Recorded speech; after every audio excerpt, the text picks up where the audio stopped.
Hey guys, today I'm going to be talking about top 10 comparisons between Order and Chaos 1 and Crusaders alike.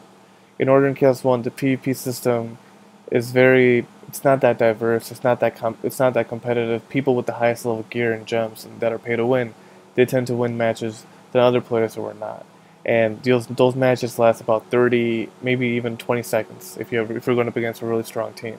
However, in Crusaders Elite, you have an option to do 40 versus 40 battlefield and 15 versus 15, and that gives you, and these maps are huge, and you get a lot more diverse strategies and class balances and just a bunch of combinations of capturing the flag and stuff like that. And I think it's really cool because a lot more players can PvP together, and you and your friends can play together as well. Another thing on the list is this game is not that pay to win. This game has a very less pay-to-win system compared to Order and Chaos 1. Now, every game needs money to survive, so this game has some implications of pay-to-win, such as if you want a cool-looking mount, or some accessories that you need for crafting. But everything else is pretty much obtainable, it just takes time. But unlike in Order and Chaos 1, time doesn't matter. If you want the coolest stuff, or if you want the things that everyone else has, you really do have to pay. Next thing is Crusaders Elite has a very good customer service team. They reply almost instantly. You're not required to submit a ticket or a form.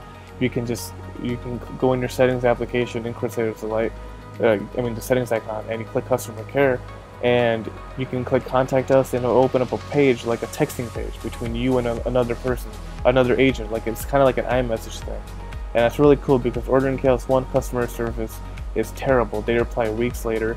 They give very poor answers, and the developers give very poor feedback. Next thing on the list is gem removal.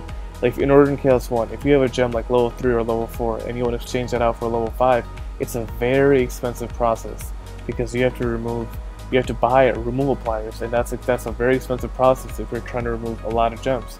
Then you have to spend money and get runes and stuff. However, in Crusaders Elite, it is 100% free. If you have gems like for level 2 or 3 example, and you want to switch it out for a better gem, you can do so without spending a single penny. It does it for you instantly and for free. Next thing on the list is gear drop rate. In OAC1, drop rate is very bad. From usually every new dungeon, you have to farm hundreds of runs and spend hundreds of tabs to get blue gear or epic gear. However, in Crusaders Elite, we have a very fair chance of getting epic items and epic accessories and stuff like that in dungeons, and the drop rate is pretty fair. Next thing on the list is complex and diverse talent trees. A lot of people think Crusaders Elite, just because it has 5 skills, it's hack and slash and you're just button smashing. That's not the case. Compared from OEC1, and like how overpowered Flame Knights and Stargazers are, and Archers are, in this game that's not the case. It depends on your spec, and depends on what you're doing, and it's all about the way you play your class. Skill over gear, always. Next thing on the list is world bosses. Now, world bosses in OEC1, everyone camps Mangler. There's only one main boss, Mangler. Everyone camps it. You have a very low chance of getting a good item or good epics or stuff that you need for your stuff.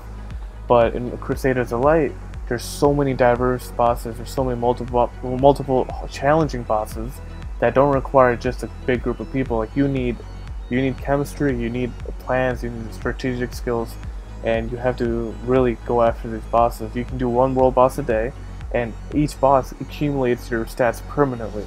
So for example, if you kill a boss, it gives you +2 defense, and every day after that you kill it, it accumulates a +3, +4, +5, +6, and so on. Next thing on the list is guild bonding. Order and Chaos 1 doesn't have much guild bonding events and stuff like this, like Crusaders Elite does. In Order and Chaos 1, everyone has their own knit group, like they have their tight group and they always do stuff together. And even though they're in a guild, they're really not part of the guild. But in Crusaders Elite, there's stuff like guild bonfires and so many activities to get guildies involved. More than just 5-player teams, you can have 40-player teams, and I think that's really cool.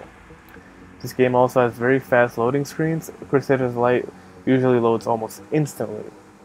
All maps, no matter where you're going from point A to point B, everything looks pretty fair. If you have a pretty bad device, you can change your settings in Crusaders Elite.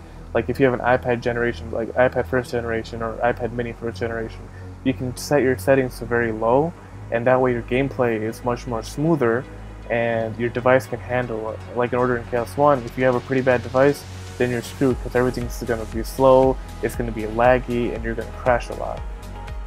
Last thing on the list is community and team formation. in Order in Chaos 1, if you're looking for a team for a hard dungeon or anything really, people like global teams, they always inspect you a lot. They check your gear, they check your gems. It's just very it's very complicated process, and a lot of people just like they judge you if you can't do one little thing right. However, in Crusaders of the Light, if you're in the same level range as your teammates are, then they'll take you in, and they have a really nice auto-match system where you click one button and it finds players near you that need the exact same thing as you.